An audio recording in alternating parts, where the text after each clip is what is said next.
Nar təbii gənclik mənbəyi adlanır. O həm daxildən, həm də xaricdən müsbət təsirə malikdir. Hətta narın toxumunun yağından kosmetologiyada da istifadə olunur. Daha çox saçın dibinə masaj şəklində çəkilir. 2 saat qaldıqdan sonra saç yuyulur və məsləhət görülür ki, saç yuyulduqda gizlidikəndən dəmlənmiş məhlulla yuyulsun. Və mən bunun nəticəsini də görmüşəm. Yəni topa-topa şəklində saç tökülməsi olan insanlar və daxili orqanlarında heç bir problemi olmadan, mineral əksikliyi olmadan narın xarici istifadəsi belə effekt verir. Bir narın içərisində olacaq pərdələr kifayət edir ki, 400 ml qaynar suda dəmlənib hazırlansın. Həmin hazırlanmış məhlul götürülür və hər dəfə saç yuyulduqdan sonra bunu püskürtmə şəklində də istifadə edə bilərsiniz və yaxud da həmin saç dərisinin üzərinə alınmış mayədən təpitmə şəklində də istifadə edə bilərsiniz.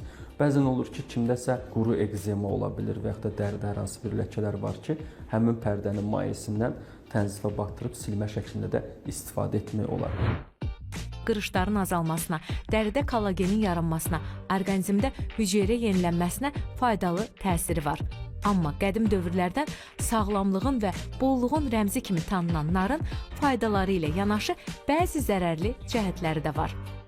Narın meyvəsi özü qəbizlik yaratdığına görə, qəbizliyi çox olmuş bir adamlarda əgər babasil və ya kəskin hemoroidlər varsa, bu zaman əks göstərici sayılır. Narın özünün sorulması da uzun çəkən bir proses olur. Əgər kiminsə xroniki 12 barmaq bağırsaq xoraq xəstəliyi və yaxud da mədənin antral qastriti varsa, bu zaman yaxşı olar ki, o problemini müalicə elətdirib sonra narın faydalarından yararlansın. Çünki bəzi dərman preparatları var ki, mədə mikrobunun eradikasiyasında istifadə olunan dərmanlardır və yaxud da 12 barmaq bağırsaq müalicəsində istifadə olunan dərman preparatları ilə narın meyvəsi və şirəsi istifadə olunması tövsiyə olunmur.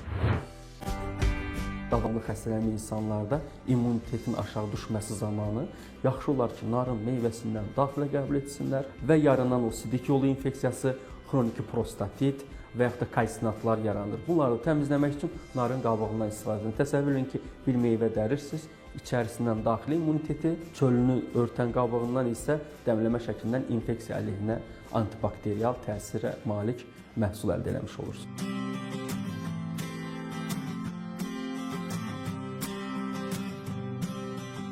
Narı toxumu yeyərək qida borusundan tutmuş, düz bağırsağınıza qədər rast gələn bütün proliferativ prosesləri tənzimləyə bilir. Hətta narın toxumunun yağının bağırsaq polipləri əleyhinə müsbət təsirləri var.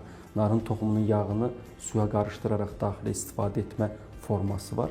Toxumunun yağı bağırsaq polipləri üzərindən, həmçində mədə polipləri üzərindən daha çox da risk daşıyan qrupda olan mədə və yoğun bağırsaq polipləri əleyhinə müsbət təsir göstərir. Ona görə narı toxumunu yeyib şirəsini daha az istifadə etməyinizi tövsiyə edirəm.